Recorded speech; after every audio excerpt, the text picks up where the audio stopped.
everyone, and welcome back to a new episode of the Heartpanorama podcast. I'm your host, Michelle, and this podcast is all about book recommendations for cozy days.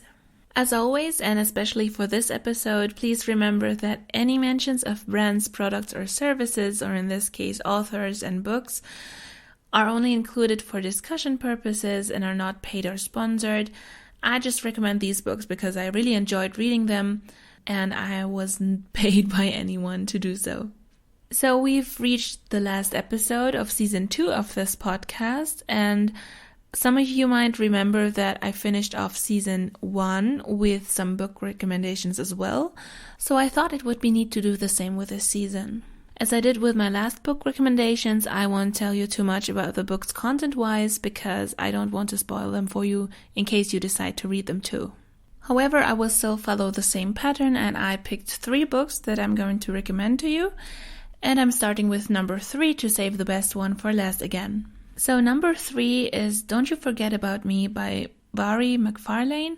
I really hope I pronounced the first name correctly because it's a really complicated name and they mentioned it at the beginning of the book, in the book cover, how you actually pronounce it. But in case I didn't, I will still add the name into the description of this video so you can find the book anyhow. And the book is about Georgina and Lucas, who have known each other from school, but they have lost touch and meet each other 12 years later through work. And it is a love story, but it has some deeper issues. And throughout the book, you figure out step by step why it didn't work out between the two of them when they were younger. And I must admit, it's a bit slow at the beginning, so when you start reading it, don't give up because it gets way better in the second half.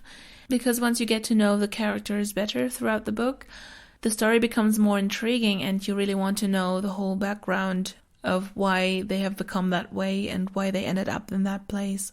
It actually only took me a week to finish the whole book, so it's definitely one of the books that I liked most of all the books I read this year. Moving on to number 2 of my list for cozy days is If You Could Go Anywhere by Paige Toon. And I know I already recommended one of her books last time, and I didn't really want to pick the same authors as in my last review, but this book was just too good not to be mentioned, so it made the list. And this book is about Angie from Australia, who comes to Italy to get to know her father, as he's the only family she has left. And once she arrives there, she meets Alessandro, who is a very mysterious individual. And Alessandro works for Angie's father, but always disappears for several weeks once a year. And as Angie gets to know Alessandro better, he opens up to her and she helps him resolve his issues and his trauma from his past. And even though this one is also mostly a love story, I really enjoyed the different take on this one. Because it's not like other cliché love stories you read so often, but it also addresses some more deeper issues. What I also liked very much about this book is that it also addresses Angie's family and their story, or rather their tragedies, so the story is rather deep and not too superficial. I actually liked this book so much that after finishing it, I tweeted at the author that I would really like a sequel of this book, and she actually replied to me and said she was planning on writing a short story on it. So I'm really looking forward to that, and I will be on the lookout for any updates on this story. What is left for number 1 of my list?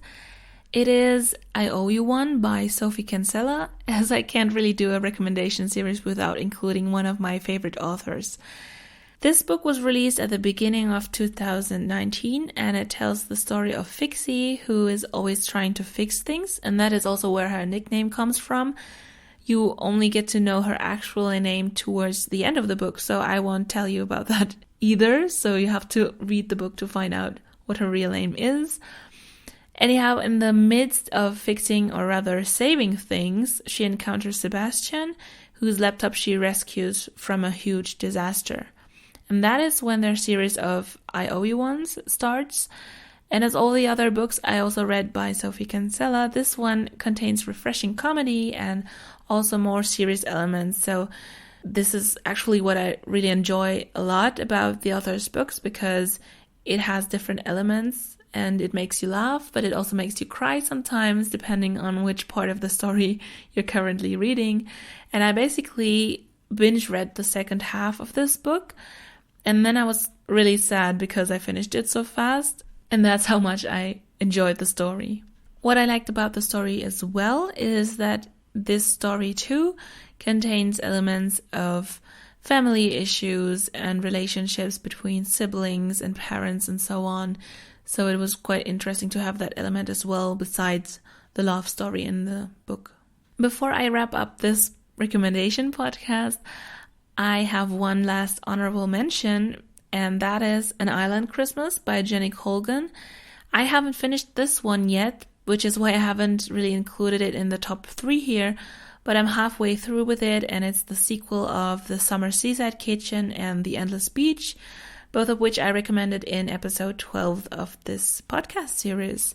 And I thought, why not follow up on this and remind you that this book series was really something that I enjoyed. And as far as I've come in this book, it really keeps up with the previous 2 parts of the series. So I really enjoyed this book as well. I'm looking forward to seeing what happens in the rest of the book. An Island Christmas, or Christmas on the Island as it's called in other regions, is basically continuing the story of Flora and Joel. So if you're interested in the book series as a whole, check out my last recommendation to find out what the books are about. Does any of these books sound interesting to you, and would you read them, or do you maybe also know any of them? Let me know in the comments below. Also feel free to recommend other titles in the comments as well, so we can share among each other what books to read next, because I'm always looking for something new to read, and I would really love to see what you recommend to me or to each other. So this was this season's last podcast episode, but there's still fun content coming up within 2019. The year isn't over yet. There are bloopers coming up of Moonalicious episode 6. They will be up on Luna TK's channel on December 30th. Also, I recorded a neat podcast special with a very special guest, which I would like to release within 2019 as well. Updates on this will be shared on my Twitter, but I can already tell you that Miraculous fans will have fun with that one. As we're quickly approaching 2020, you might wonder, what will 2020 bring? I am still figuring out in what form I would like to proceed with HeartPanorama podcast, but I will definitely not quit it overall. I was just thinking of doing little podcast packages, for example, 3 episodes on one topic, rather than planning out whole seasons as I did with season 1 and 2. But I will let you know about this once I decided on it, so stay tuned and keep an eye on my Twitter especially, because that's mostly where I post updates on my podcasts. That said, thank you for listening to this podcast. If you enjoyed it, please leave a like and leave a comment, subscribe and activate the notification bell to stay tuned. As I said, I'm still planning on releasing one more podcast in 2019. For further information, check out the links in the description. Also, as I said, I will include the titles and authors of the books I recommended here in the description as well, so you can look them up. Until next time, believe in yourself and do what you love. Happy holidays and a happy new year. Take care. Bye.